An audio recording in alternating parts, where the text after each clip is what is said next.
हर हर महादेव। आज है 3 फरवरी और प्रयागराज महाकुंभ में हो रहा है बसंत पंचमी का अमृत स्नान। ऐसे में यदि आप आना चाहते हैं तो क्या आ सकते हैं या नहीं आ सकते हैं, आज की वर्तमान स्थिति क्या है, कंप्लीट जानकारी आपको इस वीडियो में देंगे।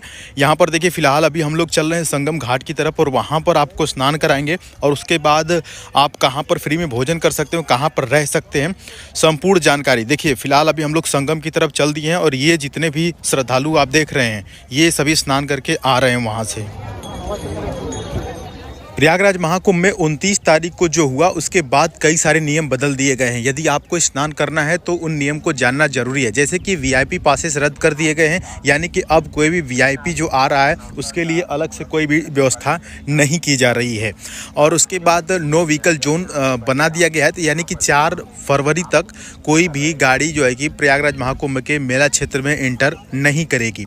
और उसके बाद आपके जो नज़दीकी रेलवे स्टेशन है, देखिए फिलहाल यदि आप परिवार के साथ प्रयागराज महाकुंभ में आना चाहते हैं तो सबसे बढ़िया जो साधन का जो व्यवस्था है वो है रेलवे, यानी कि आप ट्रेन से आइए, सबसे बढ़िया रहेगा। यदि आप अपने कार वगैरह से भी आते हैं तो आप कम से कम 5-6 फरवरी के बाद ही आइए, क्योंकि 5-6 फरवरी के बाद आप आएंगे तो आपकी गाड़ी जो है कि मेला के नज़दीक तक आ जाएगी। वहाँ से ज़्यादा नहीं, आपको 1 किलोमीटर या 500 मीटर तक चलना पड़ेगा।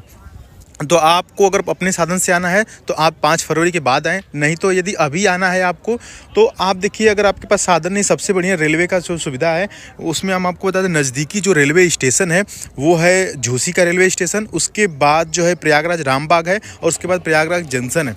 झूसी से सिर्फ आपको 2 से 3 किलोमीटर चलना पड़ेगा, ठीक है। और उसके बाद प्रयागराज रामबाग से आपको 3 से 4 किलोमीटर और अगर जंक्शन जाते हैं तो वहाँ से 5 से 6 किलोमीटर। तो झूसी नज़दीकी है, झूसी से आप सिर्फ 2-3 किलोमीटर चलेंगे तो प्रयागराज महाकुंभ के मेला क्षेत्र में आ जाएंगे। यहाँ पर देखिए आज बसंत पंचमी का जो है कि स्नान है, अमृत स्नान है, तो यहाँ पर साधु संत जो है कि पूरे गाजा बाजा के साथ वहाँ पर चल रहे हैं और यहाँ पर सरस्वती जी का जो है कि जुलूस भी निकाला जा रहा है। तो ये इतनी देखिए माताएं बहनें यहाँ पर महाकुंभ में जो है कि संगम घाट की तरफ जा रही हैं। ये देखिए कितना लंबा जुलूस निकल रहा है और फिलहाल ये देखिए आप यहाँ पर लोग स्नान कर रहे हैं। आपको देख कर लग रहा होगा कि यार भीड़ तो बहुत कम है, लेकिन एक्चुअली भीड़ इसलिए कम है कि यहाँ पर का जो सीन आप देख रहे हैं ये महाकुंभ का क्षेत्र नहीं है, ये गंगा का किनारा है। और सामने आपको भीड़ दिख रही होगी, शायद अभी बहुत छोटी दिख रही है कैमरे में, हम नज़दीक चल के आपको दिखाएंगे। वहाँ का जो दृश्य है, जो संगम का मुख्य क्षेत्र है जहाँ पर 29 तारीख को चीज़ें हुई थी, तो वहाँ पर आपको लेकर के चलेंगे। फिलहाल आप जो देख रहे हैं ये गंगा का किनारा है। तो आपको जो स्नान करना है वो संगम में ही करना है, गंगा किनारे नहीं करना है, ना ही यमुना किनारे करना है। ये जो लोग स्नान कर रहे हैं ये गंगा किनारे कर रहे हैं, यमुना के किनारे कई लोग करते हैं, तो ऐसे ही रहता है। देखिए यहाँ पर भी चेंज करने के लिए चेंजिंग रूम बनाए गए हैं। तो आपको लेकर के चलेंगे हम संगम की तरफ, लेकिन फिलहाल यह रास्ते में देखिए गंगा जी के किनारे लोग स्नान कैसे कर रहे हैं। यहाँ पर देखिए, यहाँ पर थोड़ी भीड़ कम होती है क्योंकि संगम के लिए ज़्यादा डिमांड होता है वहाँ पे। देखिए यदि प्रयागराज महाकुंभ में आप परिवार के साथ आ रहे हैं तो आप कोशिश करिए कि आपके साथ जो भी सदस्य हैं, चाहे वो बड़े हैं या बुजुर्ग हैं या जो भी हैं, यदि अगर उनके पास फ़ोन नहीं है या थोड़े कम पढ़े लिखे हैं तो आप एक कागज़ पे अपना नाम और मोबाइल नंबर और एड्रेस लिख करके उनके पॉकेट में ज़रूर डाल दें, ठीक है। ताकि बाय द वे अगर कहीं वो भीड़ में खो जाते हैं या ट्रेन में चढ़ते उतरते कोई समस्या होती है तो उनके नाम और एड्रेस और मोबाइल नंबर से कोई भी पुलिस वाला आप तक कॉल करके उनको पहुंचा दे या बता दे, या कि फिर कोई भी समस्या होती है तो उनके पास जो है कि एक मोबाइल नंबर होना चाहिए, एक एड्रेस होना चाहिए, ठीक है, ताकि दिक्कत ना हो। ऐसे में बहुत लोग जो खो जा रहे हैं, हालांकि हम अपने इंस्टाग्राम से लोगों की मेहनत मतलब कर रहे हैं, हेल्प कर रहे हैं ताकि लोग मिल भी रहे हैं, बहुत लोग मिल भी चुके हैं। तो आप इन परिस्थितियों से बचने के लिए हमसे जुड़े रहें, चैनल को सब्सक्राइब कर लें और जो सलाह हम दे रहे हैं कि नहीं, आपके पास कागज़ पे लिखा होना चाहिए, मोबाइल नंबर एड्रेस वगैरह आपके पॉकेट में होना चाहिए ताकि कोई समस्या हो तो इजीली आप अपने परिजनों तक पहुंच सकें। फिलहाल हम गंगा के किनारे किनारे चल रहे हैं संगम तक और संगम का नज़ारा आपको दिखाएंगे। और इधर साइड जो गंगा किनारा है बिल्कुल कम भीड़ है, क्योंकि गंगा पे लोग नहाने के लिए नहीं आते हैं। प्रयागराज महाकुंभ में लोग आते हैं तो संगम पे नहाने के लिए आते हैं। आप देखिए गंगा के यहाँ कितना ज़्यादा कम भीड़ है। लोगों का ये कहना है कि भाई अगर गंगा में ही हमें नहाना होगा तो हम तो बनारस में भी नहा लेंगे और हम कहीं पर भी नहा लेंगे, गंगा बहुत लंबी है। लेकिन यहाँ पर गंगा यमुना सरस्वती का जो संगम है उसका अपना अलग महत्व है, तो लोग वहीं नहाने के लिए यहाँ पर इकट्ठा होते हैं। तो फिलहाल आप देख सकते हैं कि यहाँ पर गंगा के किनारे लोग किस प्रकार से स्नान कर रहे हैं। और अब हम लोग चल रहे हैं संगम के तट पर, ठीक है। और जो 29 तारीख को जो चीज़ें हुई थी वो देखिए कैसे हो गई, उसके बारे में भी थोड़ी सी हम बात कर लेते हैं यहाँ पर। देखिए उस दिन हुआ ये था कि कई महिलाएं संगम के जस्ट किनारे यानी घाट, संगम घाट जो है उसके जस्ट किनारे सोई हुई थी और उनका ये कहना था कि हम सुबह उठेंगे भोर में और यहीं पे स्नान करेंगे, उसके बाद जाएंगे। ये देखिए फिलहाल नज़ारा, ये जो आप देख रहे हैं ये भी गंगा के किनारे का ही नज़ारा है। तो ऐसे ही संगम तट पे लोग सोई हुई थी और वहाँ पे अनाउंस भी किया गया कि आप लोग हट जाइए क्योंकि भीड़ बढ़ रही है, लेकिन उन्होंने नहीं माना उस बात को और जैसे ही अचानक भीड़ बढ़ी तो समस्या हो गई। ठीक है, खैर अभी हम लोग संगम पर पहुंच चुके हैं और संगम का यह नज़ारा आप देखिए। हर हर गंगे जरूर लिख दीजिएगा। और यही है तीर्थों का राजा जो है प्रयागराज संगम महाकुंभ आप देख रहे हैं आपके सामने। फिलहाल यह अद्भुत तस्वीर देखिए, कितना लोगों में जोश जुनून और उत्साह भरा हुआ है।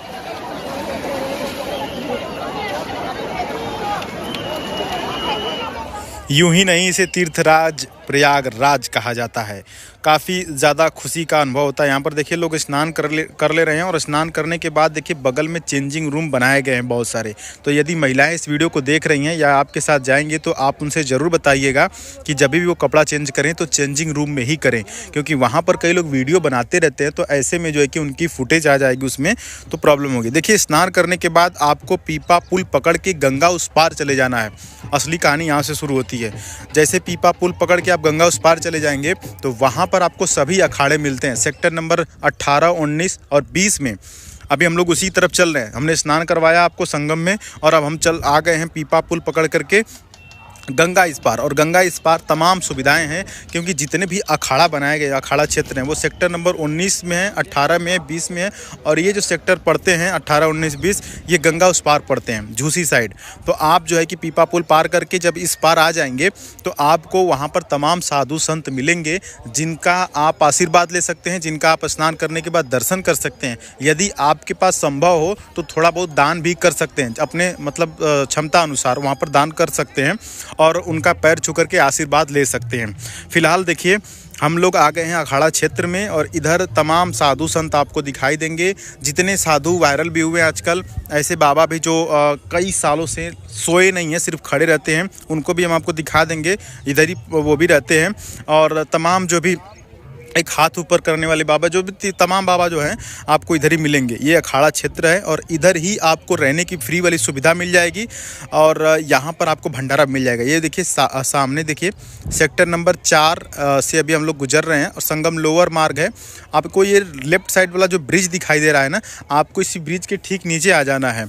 और ये जो ब्रिज है इसको शास्त्री ब्रिज भी बोला जाता है और झूसी वाला भी बोला जाता है, झूसी वाला ब्रिज भी बोला जाता है।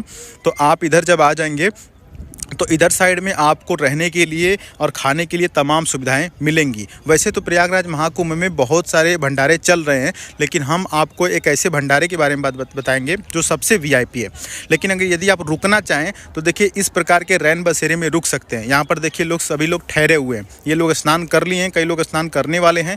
यहाँ पर आकर के इस प्रकार के सरकारी जो है कि ये रैन बसेरा बनाया गया है। यहाँ पर आपका आधार कार्ड कई बार चेक किया जाता है, कई बार ऐसे ही रहने दिया जाता है। तो देखिए ये लोग यहाँ पर ऐसे थे।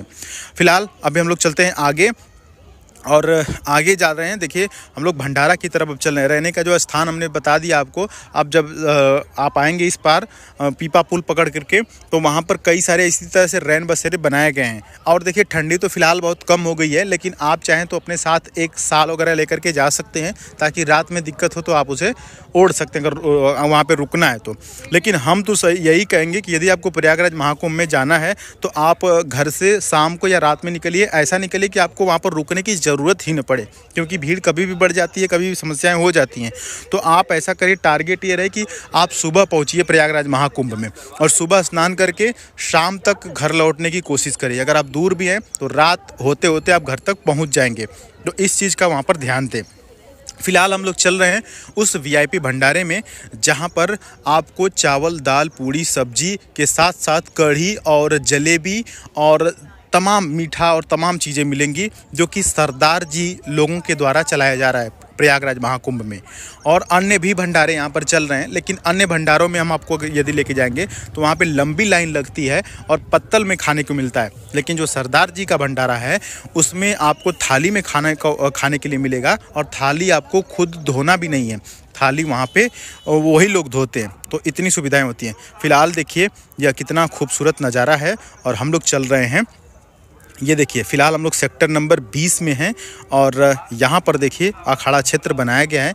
आप राइट साइड में देख रहे होंगे कि तमाम जो बड़े बड़े मठाधीश हैं उनके यहाँ पर कैंप लगे गए हैं और लोग यहाँ पर उनके दर्शन भी करते रहते हैं। ये देखिए ये बाबा हैं जो कि खड़े ही रहते हैं, ऐसे खड़े ही सोते हैं सामने। ज़्यादा वीडियो उनका नहीं बनाएंगे क्योंकि इन लोगों का मूड कभी भी गर्म हो जाता है और ये लोग मारपीट करने के लिए उतारू हो जाते हैं। खैर ये देखिए अभी हम लोग चल रहे हैं। ये देखिए दो फॉरेनर, ये देखिए यहाँ पर दिखाई दे रही हैं, जहाँ हमारे यहाँ की लड़कियाँ जो है कि वेस्टर्न कल्चर अपना रही हैं, वहीं ये फॉरेनर देखिए इंडियन साड़ी पहन करके यहाँ प्रयागराज महाकुंभ में घूम रही हैं और अच्छी भी लग रही हैं। फ़िलहाल देखिए अभी हम लोग दिखा रहे हैं कि किस सेक्टर में। देखिए सेक्टर नंबर 19 में हम पहुँच चुके हैं और यहाँ देखिए रथ के द्वारा यहाँ पर कोई जा रहा है। खैर फ़िलहाल देखिए ये एक बड़ा यहाँ पर देखिए श्री द्वारिका शारदा पीठ यहाँ पर बना हुआ है, सरस्वती नंद जी का है। प्रयागराज महाकुंभ में ऐसे ऐसे बहुत से कैंप बने हैं जिसमें कि कथा भी हो रही है। तो तमाम जो अनिरुद्धाचार्य हैं या स्वामी या जैसे देवकीनंदन जी हैं, तो ये लोग भी वहाँ पर हैं, तो आप जाकर के कथा सुन सकते हैं। फिलहाल देखिए हम आ गए उस भंडारे में जिसकी हम चर्चा कर रहे थे। यह है सेक्टर नंबर 22 में, और सेक्टर नंबर 22 में जब आप आएंगे तो यहाँ पर आप पूछ करके आ सकते हैं सरदार जी का भंडारा। और देखिए कितना बढ़िया से लोग यहाँ पर भोजन कर रहे हैं। यहाँ पर खाने के लिए तमाम चीज़ें हैं और बड़ी इज्जत से बैठा करके प्यार से भोजन कराया जा रहा है। आप देख लीजिए, आप खुद ही देखेंगे। यहाँ पर हम भी भोजन करते रहते हैं अक्सर, जब भी हम इधर आते हैं तो यहीं पर खाना खाते हैं। बाकी प्रयागराज में तो वैसे कई भंडारे हैं, लेकिन इस भंडारे जैसा कोई नहीं। यहाँ पर देखिए, यहाँ पर खुद सरदार जी अपने हाथों से थाली धो रहे हैं और अच्छे से दे रहे हैं। तो उम्मीद करते हैं कि यह वीडियो आपको बिल्कुल पसंद आई होगी। कोई डाउट हो तो कमेंट बॉक्स में पूछ सकते हैं।